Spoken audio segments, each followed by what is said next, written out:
Krishna, everyone. Once again, welcome back to our continued series on the glories of Sri Vrindavan Dhama, and more recently, our discourses on many of the acharyas who have spent time there. Nama Om Vishnu Padaya Krishna Pashtaya Bhutale Shrimati Bhaktivedanta Swaminiti Namane Namaste Saraswati Deve Gauravani Pacharane Nivishesha Shunyavadi Paschatade Shatarane. Glories to Srila Prabhupada. So, today we're going to take a little diversion from our regular series on the acharyas who have spent time in Vrindavan to speak about a very special personality who lives forever in Vrindavan. And we have chosen him in particular because today is his birthday, it's his appearance day, and that is the great Lord Siva. Today it's Friday, and this is Sivaratri. Sivaratri. Of course, most people, people in India, they know Lord Siva apart from Vrindavan. He's famous as Mahadev.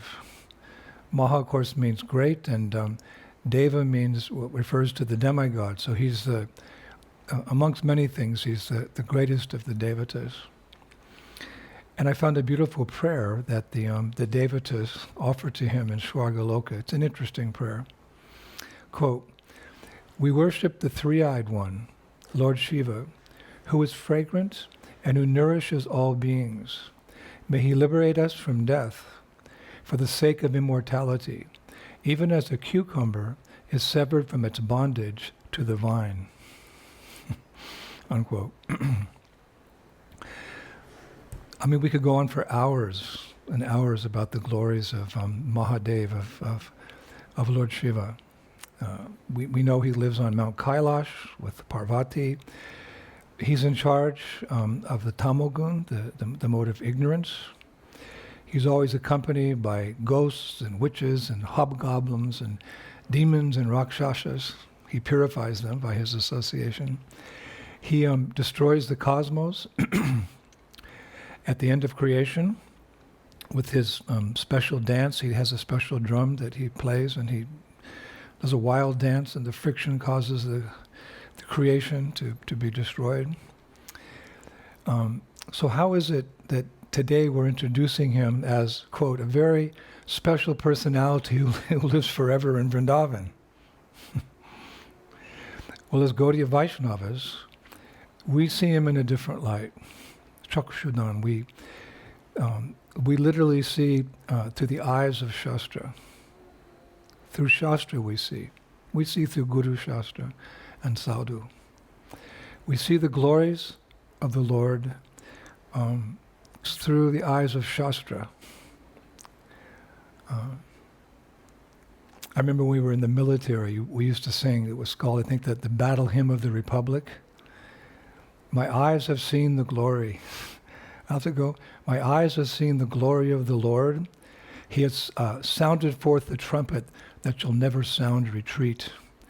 Oh, be swift, my soul, to answer him. Be jubilant, my feet. Our God is marching on. We used to sing that with our drill instructor. So if we really want to see the glory of the Lord, truly see the glory of the Lord, we can't see it with these eyes, we have to see it through Shastra. So what does Shastra tell us about the deeper understanding of Lord Siva? Well, we turn to the Grantaraj, to the king of all scriptures, the Srimad Bhagavatam, 12th canto, 13th chapter, very famous verse number 17, where we hear the glories of Lord Siva, other things as well. Nimna ganam yata ganga, devanam achuto yata, vaishnavanam yata shambhu, punananam idam tata. Just as the Ganga is the greatest of all rivers, Lord Achyuta, the supreme amongst deities, Lord Shambhu, Shiva, the greatest of Vaisnavas, So Srimad Bhagavatam is the greatest of all Puranas. A devotee could speak for hours on that verse because there's the Ganga, there's Lord Achyuta, there's the Bhagavatam, but we're specifically focusing on Lord Shiva. It says that he's the greatest of all Vaisnavas. So he has so many glories, but this is his supreme glory, that he's the greatest of Vaisnavas. He's the greatest devotee of Lord Vishnu, or the greatest devotee of Lord Krishna. Specifically Krishna. He loves Krishna. He has Krishna Prem. And as a result, Lord Shiva constantly exhibits the compassion of Vaishnavas to give Krishna Prema to others. He has Krishna Prema and he gives Krishna Prema. This is a Vaishnava. Actually, our Lord Chaitanya Mahaprabhu has glorified Lord Shiva in just that way. In his famous Shivashtakam. Yes. Some devotees don't know that Lord Chaitanya has his 8 prayers to Lord Shiva, Shivashtakam, in which he glorifies Lord Shiva. An associate of Lord Chaitanya is named Murari Gupta. He wrote a book about Mahaprabhu's pastimes entitled Sri Krishna Chaitanya Charity Mahakavya. Sri Krishna Chaitanya Charity Mahakavya, wherein he records Mahaprabhu's prayers to Lord Shiva. It's there in that book, that Shastra. He records Mahaprabhu's prayers to Lord Shiva when Mahaprabhu arrived in Ekam Ravana in Bhubaneswar. It's one town, Ekam Ravana. And we hear in that Shastra by Murari Gupta that Mahaprabhu actually met Lord Shiva in person there. And he offered Lord Shiva some beautiful prayers, Ashtakam. And prayer number 7 is relevant to the point we're discussing right now about how Shiva has Krishna Prema and how he gives Krishna Prema. So the verse is as follows. I repeatedly offer my respectful obeisances to you. This is Mahaprabhu speaking. I repeatedly offer my respectful obeisance to you, Shri Shiva. You are the guru of everyone, from whom even Narada and other great sages confidentially inquire. You are eager to bestow upon sincere souls priceless boons, like the happiness of Hari Bhakti. Hari Bhakti means Krishna Bhakti. Thus, you create an auspicious atmosphere by your grace. Thus, you create an auspicious atmosphere by your grace. So we see that Shiva is the greatest of Vaishnava, and a distinguishing quality of a Vaishnava is to always be concerned about the deliverance of others. Now, it's important to note that Lord Shiva's love, again for Krishna, is of the nature of Braja Bhakti, like the residents of Vrindavan. And how do we know that fact, that he loves, Vrindavan Krishna? Well, there's many references to that, but one of my favorite is because Srila Bhakti Siddhanta Saraswati Thakur said so. Srila Bhakti Siddhanta Saraswati Thakur offered the following prayer, which of course was written by Srila Vishwanath Chakravarti Thakur. Srila Vishwanath Chakravarti Thakur wrote this prayer in his Sri Shankalpa Kalpadrum. And Bhaktisiddhanta Saraswati Thakur, he offered this prayer to Lord Shiva, to Lord Shiva's Lingaraj in Bhubaneswara on June 22nd, 1922. I was reading in Harmonist again, that when Bhaktisiddhanta Saraswati Thakur visited that temple, famous temple in Bhubaneswara, he repeated this beautiful prayer of Srila Vishwanath Chakravarti Thakur to Lord Shiva. And I would say all Brajbasis know it. Quote, O Shiva, O gatekeeper of Vrindavan, O you who are accompanied by goddess Uma, O you who carry the moon in your hair, O Lord worshipped by Sanandana Kumar, Sanat Kumar, and Narada Muni. O Gopisvara, worshipped by the gopis, I beg you to bestow upon me love for the lotus feet of the divine couple who perform joyous pastimes in Braj. I repeatedly offer my obeisances to you. So this is a prayer that Srila Bhaktisiddhanta Saraswati Thakur offered to Lord Shiva, showing how Lord Shiva is very much involved in Braj Bhakti. So that's why we worship Lord Shiva. Srila Prabhupada makes that clear in many of his writings, but I found one purport in Srimad Bhagavatam, 4th canto, chapter 24, verse 30. Prabhupada writes, and I quote again, it is said, Vaisnavanam yatashambhu. Lord Shiva is the best of all devotees.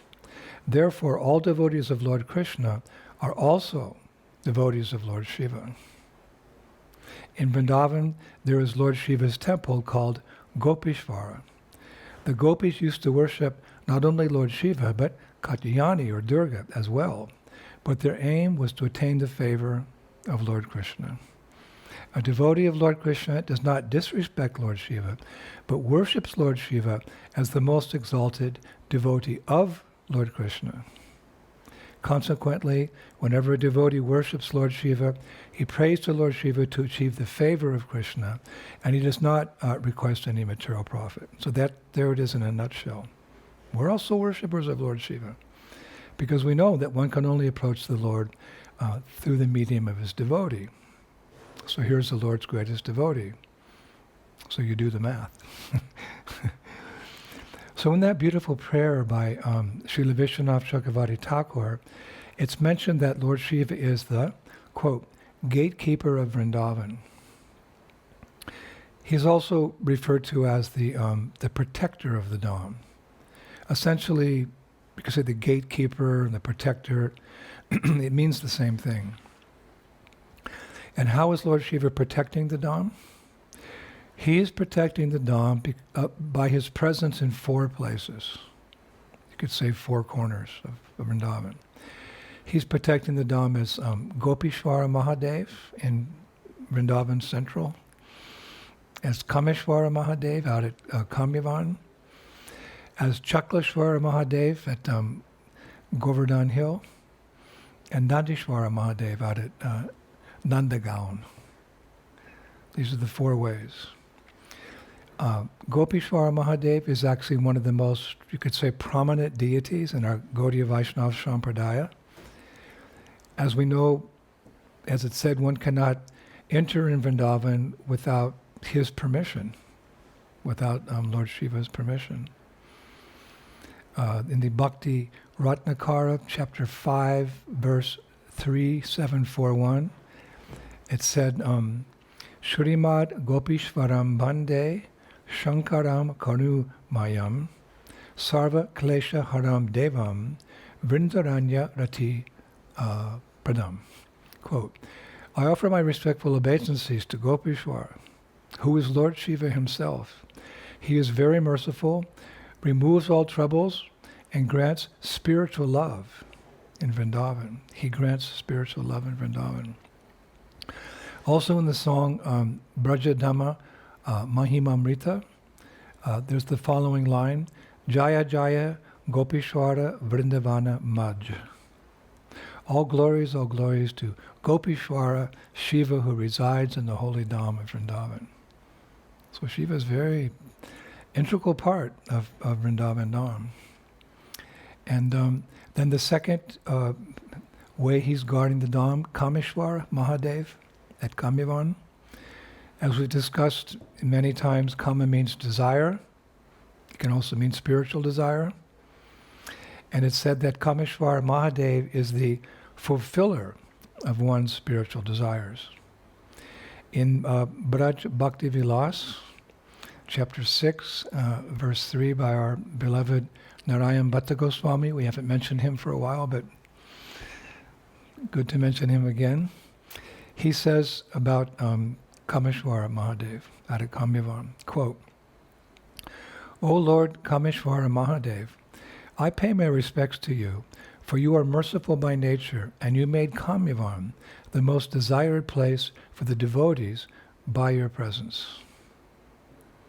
Then he goes on, O Lord, you are the main object of Radha's merciful glance. You are able to give all boons. Your forehead is decorated with 3-lined tilak, and your neck is decorated with tulasi beads. O Lord of Kamyavan, I pay my respects to you. So this is Shiva in that corner of Braj. As a lingam, actually, the Lord is present. Lord Shiva is present in all these 4 places as lingams. And I was reading that when King Vrishabhanu and his wife, Queen Kirtidusundari, wanted to have children, they actually made a pilgrimage to Kamyavan. And after offering prayers to Chaklashwara Mahadev, they bathed with great devotion in a nearby lake called Mani Kanika Kunda. Mani Kanika Kunda. If you go to Kamyavan, you can ask for that body of water, that lake, and also take a bath there. And the acharyas say that Maharaj Vrishabhanu, they went to Kamyavan, they prayed to Chaklashwara Mahadev and took a bath in this sacred lake because they didn't want ordinary children. The acharyas say that Maharaj Vrishabhanu, he wanted children that would, quote, glorify his family's devotion to the Supreme Lord, unquote. And Lord Mahadev answered the king's prayers. Because as we know, Mother Kirtida, she proceeded in time to give birth to 3 divine children, one after another. Shuridam, the cowherd boy, Vrindavaneshwari, Shrimati Radharani, and her younger sister, Ananga Manjari. All of whom, as we know, are very intimately connected with Krishna. Of course, the family members of King Vrishabhanu are eternally connected. That's obvious. They don't require necessarily the blessings of Lord Shiva to be united. But Krishna's associates, like King Vrishabhanu and Kirtida Sundari, when they're on this planet, they follow the earthly customs when here, just as Krishna does, just as Shiva does, to set an example for all of us. So then, who's next? Oh yeah, there's Chaklashwara Mahadev out at Govardhan Hill, on the northern bank of Manasi Ganga.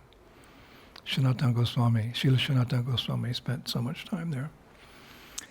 And there, at Chaklashwara Mahadev, there's a group of 5 Shiva lingams that are famous by the name, Chaklashwara Mahadev. And they protect that area of Govardhan. And that part of Manasi Ganga is known as Chakratirtha. And the present temple of Chaklashwara Mahadev is actually a recent temple. The original one, unfortunately, what I read, was destroyed by the Muslim invaders.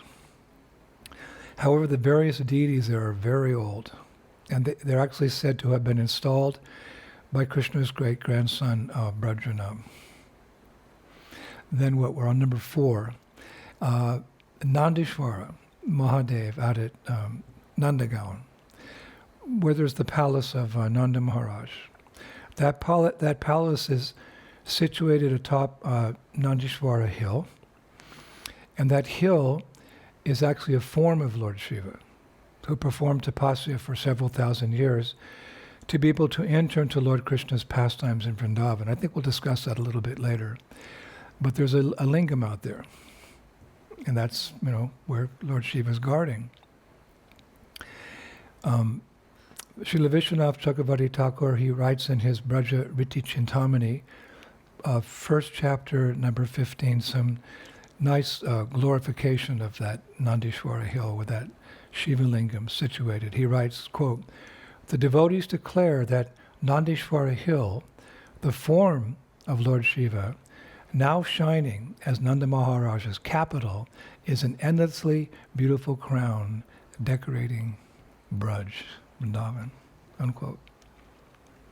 So now this, you can say, very confidential, intimate service of protecting the Dham, which is an expansion of Balaram, protecting the Brajrenu, the dust of Vrindavan, protecting the Kalpavriksha trees, protecting Krishna's favorite Surabhi cows, protecting the devotees, so many different rasas.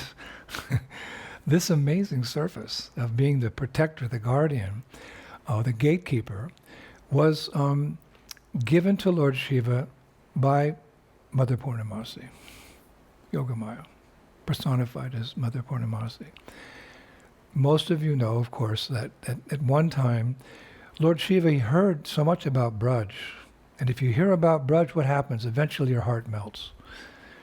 And you want to be a Brajabasi. You want to make Vrindavan your eternal residence. And you take up the process of Krishna consciousness in earnest, knowing that that is the Param Gatim, Braj Bhakti. So Lord Shiva, he heard about Vrindavan and he heard about the rasa dance, and he wanted to enter the rasa dance.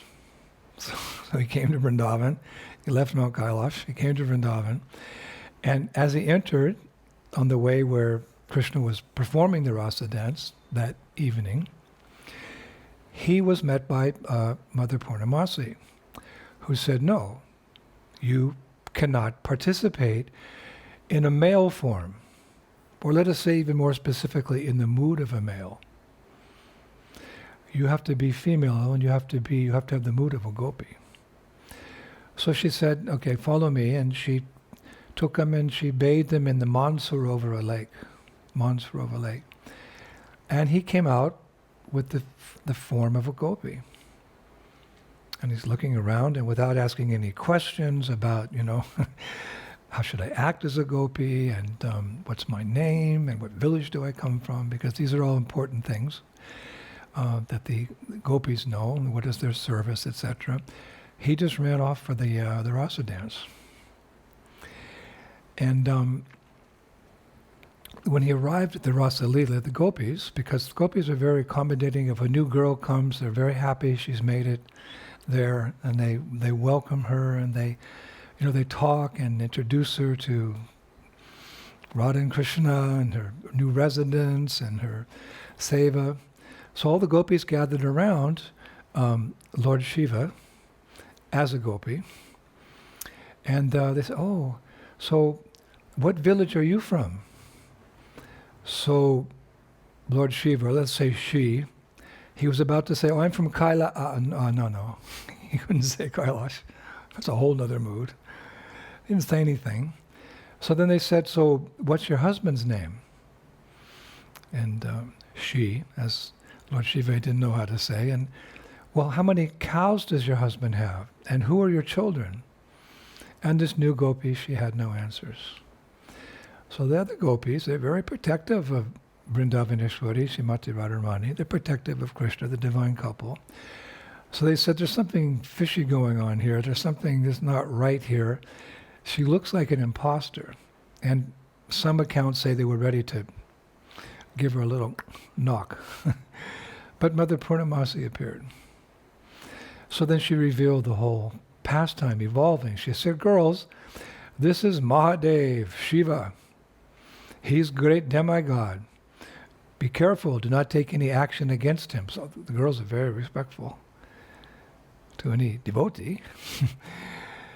So then Purnamasi, she turned to Lord Shiva and she said, dear Lord Shiva, no one can participate in the rasa dance without really being gopi. So you have to observe this dance from a distance. You cannot actually enter into it. Shiva was devastated because he wanted to be somehow part of the Vrindavan Leela. So then she said, actually, I'll give you the service that you protect Rasa Leela. You protect all of Vrindavan. You can be the guardian of the Dham. So in honor of this pastime, Lord Shiva's desire to enter Rasa Leela, he's worshipped in one of the most prominent temples in Vrindavan, as we mentioned earlier, as Gopisvara Mahadev. So many of you have been there. You go to Gopisvara Mahadev temple, down center Vrindavan town, The beautiful Shiva Lingam. Every evening, the Shiva Lingam is dressed in a sari with earrings and, gopi paraphernalia, and Lord Shiva is worshipped as a gopi, a particular time of the day.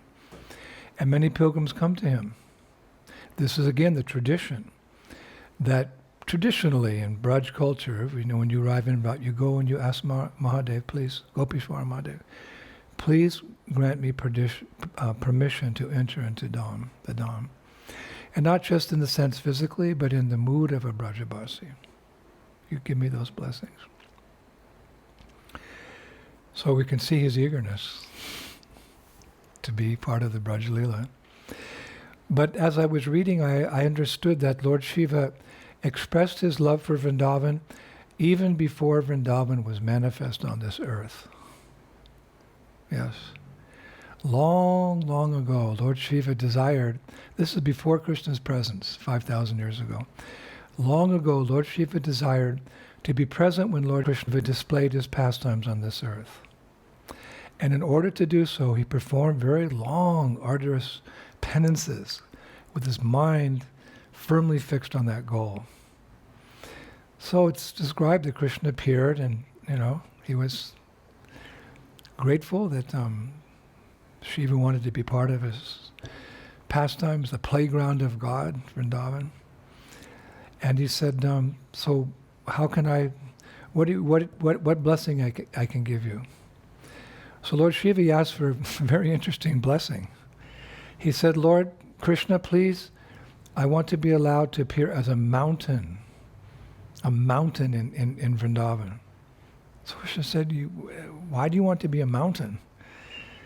So very appropriate reply. Lord Shiva said, Lord, I want to be a mountain because in the future you will appear in Braj along with your eternal associates.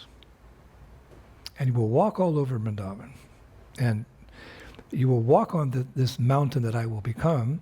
And my desire is to have the dust of the gopis' feet upon my head. So Krishna liked that answer. And he blessed him to appear as the mountain, which we mentioned a little bit earlier, upon which Nanda Maharaj would build his capital, Nandagram. So that mountain is called Nandishwara Hill. So yes, we covered the 4 places where Lord Siva is the guardian of the Vrindavan, and how he got that service by the grace of Mother Purnamasi. But further research shows us that his residence in 4 places as the guardian of Vrindavan, and his presence as Nandishwara Hill, in and of itself, are not Lord Shiva's only residences in Vrindavan. For I found a beautiful quote. Our acharyas say that Lord Shiva also lives in, quote, every forest, beside every lake, near every grove and near every hill, and in every place of pilgrimage, and every place of pastime in Vrindavan. Every forest, beside every lake, near every grove and hill, and in every place of pilgrimage or every place of pastime in Sri Vrindavan Dhama. And they explain why. Because he's so eager to just witness Krishna's pastimes throughout the day. So our acharyas encourage us that whenever we see a deity of Lord Shiva present, when we do our parikramas in Vrindavan, we should bow down before that form of Shiva, which is usually, again, a Shiva lingam. And they say that you should offer water from a nearby kund, or in the absence of a kund, at least take some dust from that holy place. I think we mentioned this, several months ago. How, we're going around Braj and there's Radha and Krishna and we're seeing all these different beautiful temples and there's a Shiva lingam. But the acharyas say that we should take the time to bow down to those many Shiva lingams that you see around, because he's the guardian of the Dham and he grants us entrance into the Dham. He's one of the 5 personalities which grant entrance into the Dham and residence. So when you see a Shiva lingam, don't just walk by. Take some water from a nearby kund, pour it on the I see the Brajabasis do this all the time. They're always taking water and they're bathing the Shiva lingam. And if there's no water, little Brajrenu, little dust like that. This is Braj. This is how we live in Braj. We follow in the footsteps of the Brajabasis. We learn how to worship Krishna so that we can awaken our love for Krishna. So we can get these tips, especially in the villages. You go through the villages in Braj Mandala, you can really understand what is Braj Bhakti from the villagers. So I think maybe 9 months ago we mentioned that in Sri Vrindavan Dhama there's actually a forest that's called Rudravan.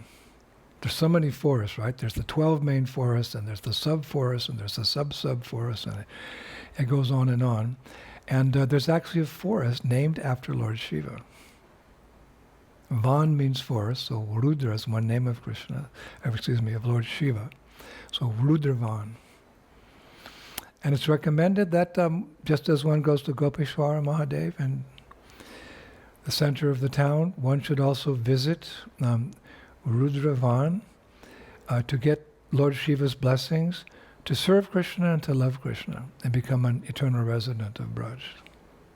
Again, that's our process. We go through the devotees. In the Adi Purana, what does Krishna say to Arjuna? Quote, "My dear Partha, one who claims to be my devotee is not so. Only a person who claims to be the devotee of my devotee is my devotee." So just let us conclude that just as Krishna is eternally present in Vrindavan, we can say Lord Shiva is eternally present in his forest in Vrindavan as Rudravan. So from time to time we can go and we can pray to him there. Sit in the forest and pray to him specifically to become a better devotee of Krishna. And just to get his association. Just to get his association. I was reading the other night in Harinam Chintamani, Srila Bhaktivinoda Thakur. He writes, it's so beautiful. Quote, "If one stays near a pure Vaishnava, devotee of the Lord, for some time, one can receive the bhakti, devotional energy, flowing from that Vaishnava's body. If one can bind that energy within one's heart, afterwards, one will develop strong faith in the process of bhakti. Thus, if one lives close to a Vaishnava, devotion will very soon appear within one's heart." These are the words of Bhaktivinoda Thakur. You stay near a pure Vaishnava for some time, you can receive the bhakti, the devotional energy that's flowing from his body. Wow. And that when that energy becomes bound up in your heart, you'll develop some strong faith in the process. And very soon that bhakti will manifest in your heart. So yes, we hanker for that. Srila Prabodhananda Saraswati, he writes in his Viveka Satakam, remember, we used to quote that a lot, 100 verses of wisdom. It's actually text number 1. Quote, "My body has attained the unpleasant state of old age. My lifespan is reduced and my senses have little strength to grasp the strong sense objects. What shall I do? The land of Vrindavan, which removes all distress, is situated far away, and I am unable to attain the crest jewel of the association, of the residence of that transcendental abode." He's lamenting, I'm growing old, and I can't get to Vrindavan to associate with the residence of that transcendental abode. But we can from time to time. We can go to Braj, we can go to Mayapur, we can go to Jagannath Puri. These are the centers of Vaishnavism. And we can associate through Shabda Brahma by hearing the words, the instructions of devotees. We can read Prabhupada's books. Prabhupada said his ecstasies are present there in his purports, and we can associate with each other.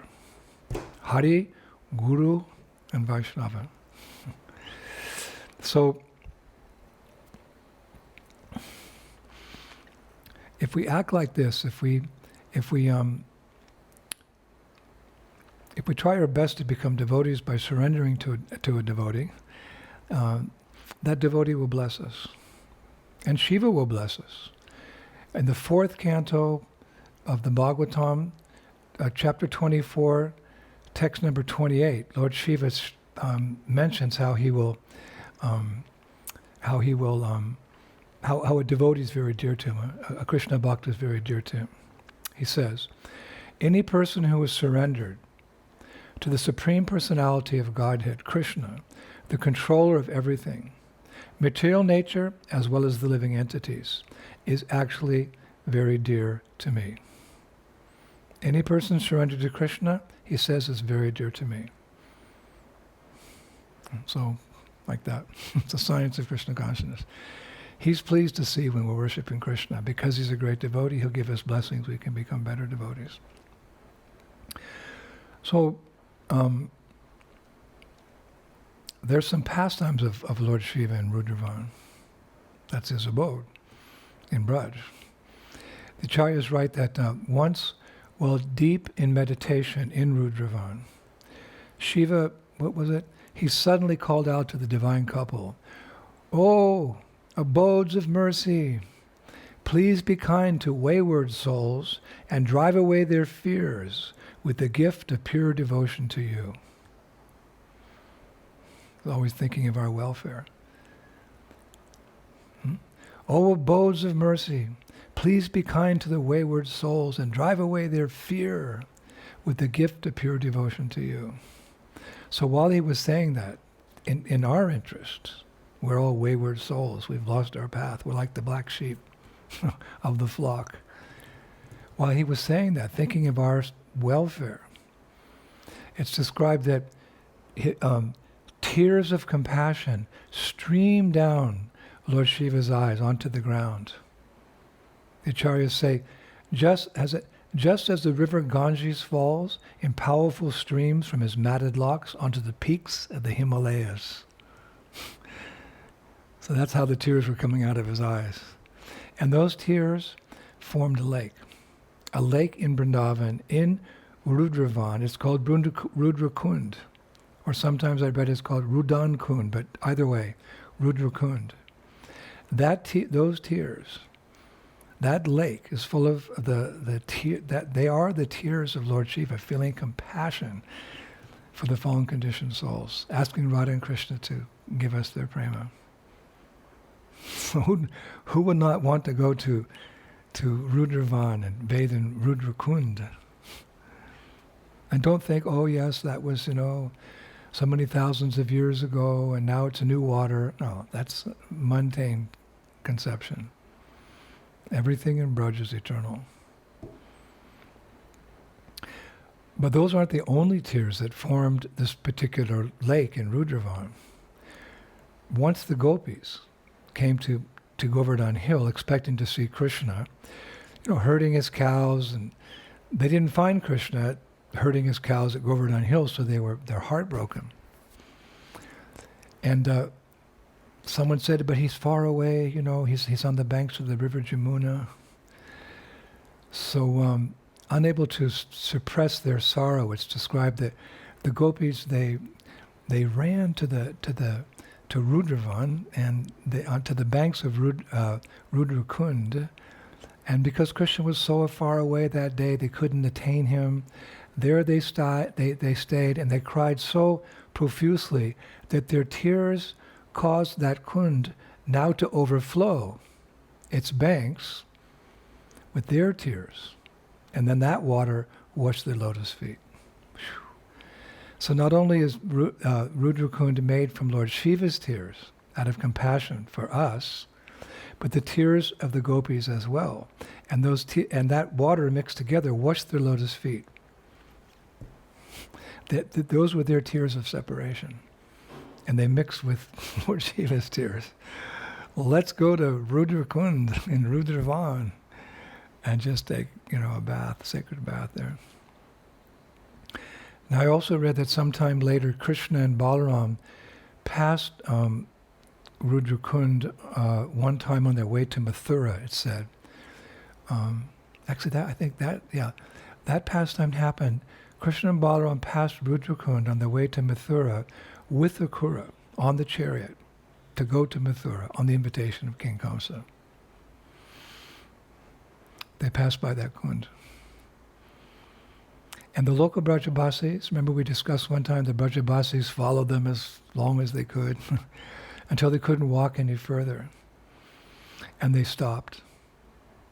And all those Brajabasis who were seeing Krishna off, knowing, we're not sure when he would come back, and feeling that just one moment in separation from Krishna is like, millions of years in separation. They sat down on the banks of Rudrakund and they cried in separation from Krishna. And their tears also washed into Rudrakund. So this is the lake of Rudrakund. And we haven't heard so much about this, but now we know. 3 reasons to take a bath in that sacred place. 3 reasons to take a bath. In Rudravan in Rudrakund. Definitely a place to visit in our next Kartik Parikrama. So, it's kind of a lake associated with sadness, but sadness on the transcendental platform. But not all the pastimes associated with that particular kund are sad. The acharyas say that Rudrakund's deep and clear water are ideal for bathing, which makes it a favorite bathing spot for Krishna and his cowherd boyfriends. It's this very deep, very clear water, so Krishna comes with his cows and his friends, and they all bathe in the water there. They're all very happy. And the Shastra also says that while herding cows with his friends in different parts of Vrindavan, Krishna would sneak away and meet Radharani with her companions in Rudravan, on the banks of Rudrakund. Very, very special place, Rudravan. And for relief, it's described from the midday heat, Radha and Krishna would change into bathing clothes and enjoy the refreshing waters of Rudrakund, which was, how's it described, always full of blossoming aromatic lotuses. And it's described that they would swim together into the middle of the lake, where Krishna would abandon Radharani. He'd leave her. And I was reading, Radharani is not a very good swimmer. We mentioned this some months ago. She's not a very good swimmer. So Krishna would go away, and as she's desperately treading water to keep from going under, she would panic and she'd call out to Krishna, "Help me, I'm going to drown." And then Krishna would come back, he'd swim back as a valiant Krishna and come to her rescue and enjoy her helpless state as she clung tightly to his neck for safety. These are all the things we're discussing because this is Sivaratri. And we could speak about so many things about Shiva on Mount Kailash and so many pastimes of Lord Shiva, but we're speaking about him in his relationship to Vrindavan. Now, Scripture also says that this Rudra Kund is the, quote, embodiment of Giriraja's anger, unquote. What does that mean? Rudra Kund is the embodiment of Giriraja's anger. Well, it's mentioned that this anger is directed at those who fail, quote, to observe the Anakuta ceremony, where offerings are made to Giriraj, or who argue that Krishna's form is an illusion. So Rudrakund is the embodiment of Giriraja's anger. For those who don't observe Govardhan Puja, or who argue Krishna's form as an illusion. Yes. And it's said that how's it put? It said that supernatural snakes who ornament Lord Shiva's body become furious with such fools for those two reasons. They become furious with such souls whom they search out and bite with the venom of, quote, misfortune and false doctrines. So if you're not going to observe the Anakut ceremony, and you're going to say to Krishna's form as illusion, then watch out for those supernatural snakes, which we always see on Lord Shiva's body. They'll become furious with you, they'll search you out, and they'll bite you with the venom of, quote, misfortune and false doctrines. You'll fall into the illusion of some false doctrines. So, Hare Krishna, Sivaratri ki. Special day, Sivaratri, Hare Krishna. So I'd like to conclude on this very auspicious day, Sivaratri, the appearance of Lord Shiva, with a few prayers by Lord Shiva from his heart, glorifying his most beloved Vrindavan Krishna. And of course these prayers come from the 4th canto, 24th chapter of Srimad Bhagavatam, entitled Chanting the Song Sung by Lord Shiva. So here's Shiva revealing his heart to Krishna, we get to hear. He says, my dear Lord, your 2 lotus feet are so beautiful that they appear like 2 blossoming petals of the lotus flower, which grows during the autumn season. Indeed, the nails of your lotus feet emanate such a great effulgence that they immediately dissipate all the darkness in the heart of a conditioned soul. My dear Lord, kindly show me that form of yours which always dissipates all kinds of darkness in the heart of a devotee. My dear Lord, you are the supreme spiritual master of everyone. Therefore, all conditioned souls covered by the darkness of ignorance can be enlightened by you as the spiritual master. My dear Lord, I wish to see you exactly in the form that your very dear devotees worship. You have many other forms, but I wish to see your form that is especially liked by the devotees.